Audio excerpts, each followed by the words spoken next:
ओम शांति। आज 22 अप्रैल 2025 के साकार मधुर महावाक्य हैं। आज मीठे मीठे बाप दादा बोले, मीठे बच्चे, तुम्हारा ये मोस्ट वैल्यूएबल समय है। इसमें तुम बाप के पूरे पूरे मददगार बनो। मददगार बच्चे ही ऊंच पद पाते हैं। बाबा ने कहा, मीठे बच्चे, तुम्हारा ये मोस्ट वैल्यूएबल समय है। इसमें तुम बाप के पूरे पूरे मददगार बनो। मददगार बच्चे ही ऊंच पद पाते हैं। बाबा ने आज प्रश्न पूछा है कि सर्विसेबल बच्चे कौन सी बहानेबाजी नहीं कर सकते हैं। और उत्तर में बाबा ने कहा, सर्विसेबल बच्चे ये बहाना नहीं करेंगे कि बाबा यहाँ गर्मी है, यहाँ ठंडी है, इसलिए हम सर्विस नहीं कर सकते हैं। थोड़ी गर्मी हुई या ठंडी पड़ी तो नाजुक नहीं बनना है। ऐसे नहीं कि हम तो सहन ही नहीं कर सकते हैं। इस दुख धाम में दुख सुख, गर्मी सर्दी, निंदा स्तुति सब सहन करना है। बहानेबाजी नहीं करनी है। मुरली का गीत है, धीरज धर मनुआ धीरज। ओम शांति। बच्चे ही जानते हैं कि सुख और दुख किसको कहा जाता है। इस जीवन में सुख कब मिलता है और दुख कब मिलता है, सो सिर्फ तुम ब्राह्मण ही नंबरवार पुरुषार्थ अनुसार जानते हो। यह है ही दुख की दुनिया। इनमें थोड़े टाइम के लिए सुख दुख, स्तुति निंदा सब कुछ सहन करना पड़ता है। इन सब से पार होना है। कोई को थोड़ी गर्मी लगती है तो कहते हम ठंडी में रहें। अब बच्चों को तो गर्मी में अथवा ठंडी में सर्विस करनी है ना। इस समय ये थोड़ा बहुत दुख भी हो तो कोई नई बात नहीं, ये है ही दुख धाम। अब तुम बच्चों को सुख धाम में जाने के लिए पूरा पुरुषार्थ करना है। यह तो तुम्हारा मोस्ट वैल्यूएबल समय है। इसमें बहाना चल न सके। बाबा सर्विसेबल बच्चों के लिए कहते हैं कि जो सर्विस जानते ही नहीं वह तो कोई काम के ही नहीं। यहाँ बाप आए हैं भारत को तो क्या, विश्व को सुख धाम बनाने। तो ब्राह्मण बच्चों को ही बाप का मददगार बनना है। बाप आया हुआ है तो उनकी मत पर चलना चाहिए। भारत जो स्वर्ग था सो अब नर्क है, उनको फिर स्वर्ग बनाना है। यह भी अब मालूम पड़ा है। सतयुग में इन पवित्र राजाओं का राज्य था, बहुत सुखी थे, और फिर अपवित्र राजाएं भी बनते हैं। ईश्वर अर्थ दान पुण्य करने से तो उनको भी ताकत मिलती है। अभी तो है ही प्रजा का राज्य, लेकिन ये कोई भारत की सेवा नहीं करते। भारत की अथवा दुनिया की सेवा तो एक बेहद का बाप ही करते हैं। अब बाप बच्चों को कहते हैं, मीठे बच्चे, अब हमारे साथ मददगार बनो। कितना प्यार से समझाते हैं। देही अभिमानी बच्चे समझते हैं कि देही अभिमानी क्या मदद कर सकेंगे, क्योंकि माया की जंजीरों में फंसे हुए हैं। तो बाबा कहते, अब बाप ने डायरेक्शन दिया है कि सबको माया की जंजीरों से, गुरुओं की जंजीरों से छुड़ाओ। तुम्हारा धंधा ही है, यही है। तो बाप कहते हैं, मेरे जो अच्छे मददगार बनेंगे पदवी वह पाएंगे। बाप खुद सम्मुख कहते हैं, मैं जो हूँ जैसा हूँ, साधारण होने के कारण मुझे पूरा नहीं जानते हैं। बाप हमको विश्व का मालिक बनाते हैं, यह नहीं जानते यह लक्ष्मी नारायण विश्व के मालिक थे। ये भी किसी को पता नहीं है। अभी तुम समझते हो कि कैसे इन्होंने राज्य पाया और फिर कैसे गवाया। मनुष्य की तो बिल्कुल ही तुच्छ बुद्धि है। अब बाप आए हैं सबकी बुद्धि का ताला खोलने, पत्थर बुद्धि से पारस बुद्धि बनाने। बाबा कहते हैं, मददगार बनो। लोग खुदाई खिदमतगार कहते हैं, परंतु मददगार तो बनते ही नहीं। खुदा आकर जिनको पावन बनाते हैं उनको ही कहते हैं कि अब औरों को आप समान बनाओ, श्रीमत पर चलो। बाप आए ही हैं पावन स्वर्गवासी बनाने। तुम ब्राह्मण बच्चे जानते हो कि यह है मृत्यु लोक। बैठे बैठे अचानक मृत्यु होती रहती है, तो क्यों ना पहले से ही मेहनत कर बाप से पूरा वर्षा ले, अपना भविष्य जीवन बना लें। मनुष्य की जब वानप्रस्थ अवस्था होती है तो समझते हैं कि भक्ति में लग जाएं। जब तक वानप्रस्थ अवस्था नहीं है तब तक खूब धन आदि कमाते हैं। अभी तुम सबकी तो है ही वानप्रस्थ अवस्था, तो क्यों ना बाप का मददगार बन जाना चाहिए। दिल से पूछना चाहिए कि हम बाप के मददगार बनते हैं। सर्विसेबल बच्चे तो नामी ग्रामी हैं, अच्छी मेहनत करते हैं। योग में रहने से सर्विस कर सकेंगे। याद की ताकत से ही दुनिया को पावन पवित्र बनाना है। सारे विश्व को तुम पावन बनाने के निमित्त बने हुए हो। तुम्हारे लिए फिर पवित्र दुनिया भी ज़रूर चाहिए। इसलिए पतित दुनिया का विनाश होना है। अभी सबको यही बताते रहो कि देह अभिमान छोड़ो, एक बाप को ही याद करो, वही पतित पावन है। सभी याद भी उनको करते हैं। साधु संत आदि सब अंगुली से ऐसा इशारा करते हैं कि परमात्मा एक है, वही सबको सुख देने वाला है।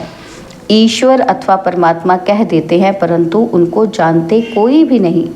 कोई गणेश को, कोई हनुमान को, कोई अपने गुरु को याद करते रहते हैं। अब तुम जानते हो वह सब हैं भक्ति मार्ग के। भक्ति मार्ग भी आधा कल्प चलना है। बड़े बड़े ऋषि मुनि सब नेति नेति करते आए हैं। रचता और रचना को हम नहीं जानते। बाप कहते हैं वह त्रिकालदर्शी तो है नहीं। बीज रूप ज्ञान का सागर तो एक ही है, वह आते भी हैं भारत में। शिव जयंती भी मनाते हैं और गीता जयंती भी मनाते हैं, तो कृष्ण को याद करते हैं, शिव को तो जानते नहीं। शिव बाबा कहते हैं पतित पावन ज्ञान का सागर तो मैं हूँ, कृष्ण के लिए तो कह न सके। गीता का भगवान कौन? ये बहुत अच्छा चित्र है। बाप यह चित्र आदि सब बनवाते हैं बच्चों के ही कल्याण के लिए। शिव की महिमा तो कंप्लीट लिखनी है, सारा मदार इन पर है। ऊपर से जो भी आते हैं वह पवित्र ही हैं। पवित्र बनने बिगर कोई जा न सके। मुख्य बात है पवित्र बनने की, वह है ही पवित्र धाम जहाँ सभी आत्माएं रहती हैं। यहाँ तुम पाठ बजाते बजाते पतित बने हो। जो सबसे जास्ती पावन वही फिर पतित बने हैं। देवी देवता धर्म का नाम निशान ही गुम हो गया है। देवता धर्म बदल हिंदू धर्म नाम रख दिया है। तुम ही स्वर्ग का राज्य लेते हो और फिर गवाते हो। हार और जीत का खेल है। माया तिहारे हार है, माया ते जीते जीत है। मनुष्य तो रावण का इतना बड़ा चित्र कितना खर्चा कर बनाते हैं, फिर एक ही दिन में खलास कर देते हैं। दुश्मन है ना। लेकिन ये तो गुड़ियों का खेल हो गया। शिव बाबा का भी चित्र बनाए, पूजा कर फिर तोड़ डालते हैं। देवियों के चित्र भी ऐसे बनाए, फिर जाकर डुबोते हैं। कुछ भी समझते नहीं। अब तुम बच्चे बेहद की हिस्ट्री ज्योग्राफी को जानते हो कि ये दुनिया का चक्र कैसे फिरता है। सत्युग त्रेता का किसी को भी पता नहीं। देवताओं के चित्र भी ग्लानि के बना दिए हैं। बाप समझाते हैं मीठे बच्चे, विश्व का मालिक बनने के लिए बाप ने तुम्हें जो परहेज बताई है वह परहेज करो। याद में रहकर भोजन बनाओ, योग में रहकर खाओ।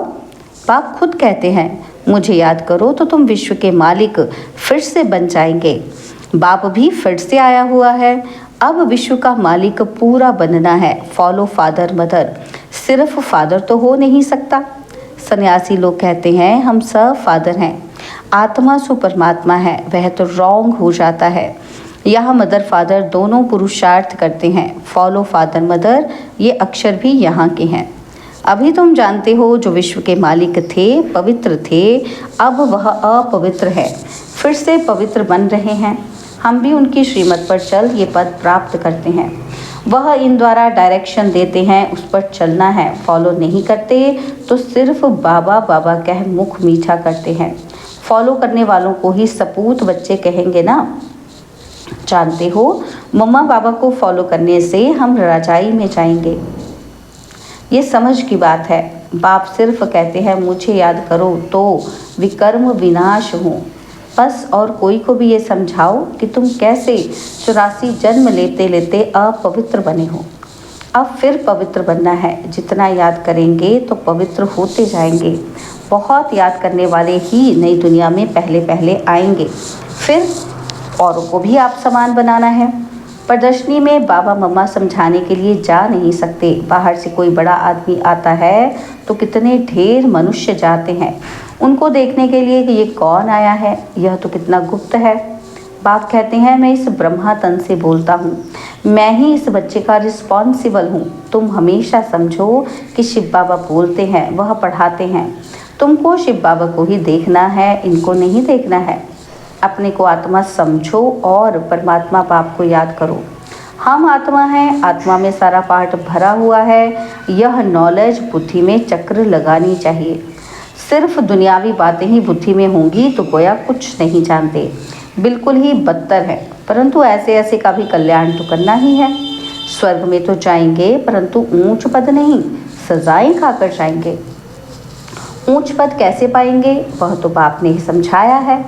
एक तो स्वदर्शन चक्रधारी बनो और बनाओ, योगी भी पक्के बनो और बनाओ। बाप कहते हैं मुझे याद करो, तुम फिर कहते कि बाबा हम भूल जाते हैं, लज्जा नहीं आती? बहुत हैं जो सच बताते ही नहीं हैं, भूलते बहुत हैं। बाप ने समझाया है कोई भी आए तो उनको बाप का परिचय दो। अब 84 का चक्र पूरा होता है, वापिस जाना है। राम गयो रावण गयो, इसका भी अर्थ कितना सहज है। ज़रूर संगम युग होगा जबकि राम का और रावण का परिवार है। यह भी जानते हो कि सब विनाश हो जाएंगे, बाकी थोड़े रहेंगे। कैसे तुमको राज्य मिलता है वह भी थोड़ा आगे चल सब मालूम पड़ जाएगा। पहले से ही तो सब नहीं बताएंगे ना, फिर वह तो खेल हो ना सके। तुमको साक्षी हो देखना है, साक्षात्कार होते जाएंगे। इस 84 के चक्र को दुनिया में कोई नहीं जानते। अभी तुम बच्चों की बुद्धि में है कि हम वापस जाते हैं, रावण राज्य से अभी छुट्टी मिलती है और फिर अपनी राजधानी में आएंगे। बाकी थोड़े रोज़ है, ये चक्र फिरता रहता है ना, तो अनेक बार ये चक्र लगाया है। अब बाप कहते हैं जिस कर्म बंधन में फंसे हो उनको भूलो, ग्रस्त व्यवहार में रहते हुए भूलते जाओ। अब नाटक पूरा होता है, अपने घर जाना है। इस महाभारत लड़ाई के बाद ही स्वर्ग के गेट्स खुलते हैं। इसलिए बाबा ने कहा है कि ये नाम बहुत अच्छा है, गेटवे टू हेवन। कोई कहते हैं लड़ाइयाँ तो चलती आई हैं, बोलो मूसलों की लड़ाई कब लगी है? ये मूसलों की अंतिम लड़ाई है। 5000 वर्ष पहले भी जब लड़ाई लगी थी तो यह यज्ञ भी रचा था। इस पुरानी दुनिया का अब विनाश होना है, नई राजधानी की स्थापना हो रही है। तुम ये रूहानी पढ़ाई पढ़ते हो रजाई लेने के लिए, तुम्हारा धंधा है रूहानी। जिस्मानी विद्या तो काम आनी नहीं है, शास्त्र भी काम नहीं आएंगे, तो क्यों ना इस धंधे में लग जाना चाहिए। बाप तो विश्व का मालिक बनाते हैं, विचार करना चाहिए कि कौन सी पढ़ाई में लगें। वो तो थोड़ी डिग्रियों के लिए पढ़ते हैं, तुम तो पढ़ते हो रजाई के लिए। कितना रात दिन का फ़र्क है। यह पढ़ाई पढ़ने से भूगरे भी मिलेंगे या नहीं पता थोड़ी है। किसका शरीर छूट जाए तो भूगरे भी गए। ये कमाई तो साथ चलने की है, मौत तो सिर पर खड़ा है। पहले हम अपनी पूरी कमाई कर लेवें, ये कमाई करते करते दुनिया ही विनाश हो जानी है। तुम्हारी पढ़ाई पूरी होगी तब ही विनाश होगा। तुम जानते हो जो भी मनुष्य मात्र हैं उनकी मुट्ठी में है भूखरे, उसको ही बंदर मिसल पकड़ बैठे हैं। अब तुम रत्न ले रहे हो, इन भूगरों से ममत्व छोड़ो। जब अच्छी रीति समझते हैं तब भूगरों की मुट्ठी को छोड़ते हैं। ये तो सब खाक हो जाना है। अच्छा, मीठे मीठे सिकिलदे बच्चों प्रति माता पिता बाप दादा का याद प्यार और गुड मॉर्निंग। रूहानी बाप की रूहानी बच्चों को नमस्ते। हम रूहानी बच्चों की रूहानी बाप दादाजी को दिलवा चांद सिकवा प्रेम से नमस्ते। ओम शांति। प्यारे बाबा, मीठे बाबा, मेरे बाबा, शुक्रिया बाबा, शुक्रिया बाबा, शुक्रिया। धारणा के लिए मुख्य सार है। पहला पॉइंट है रूहानी पढ़ाई पढ़नी और पढ़ानी है। अविनाशी ज्ञान रत्नों से अपनी मुट्ठी भरनी है, चनों के पीछे समय नहीं गंवाना है। सेकेंड, अब नाटक पूरा होता है, इसलिए स्वयं को कर्म बंधनों से मुक्त करना है, स्वदर्शन चक्रधारी बनना और बनाना है। मदर फादर को फॉलो कर राजाई पद का अधिकारी बनना है। बाबा ने आज वरदान दिया, संकल्प को भी चेक कर व्यर्थ के खाते को समाप्त करने वाले श्रेष्ठ सेवाधारी भव।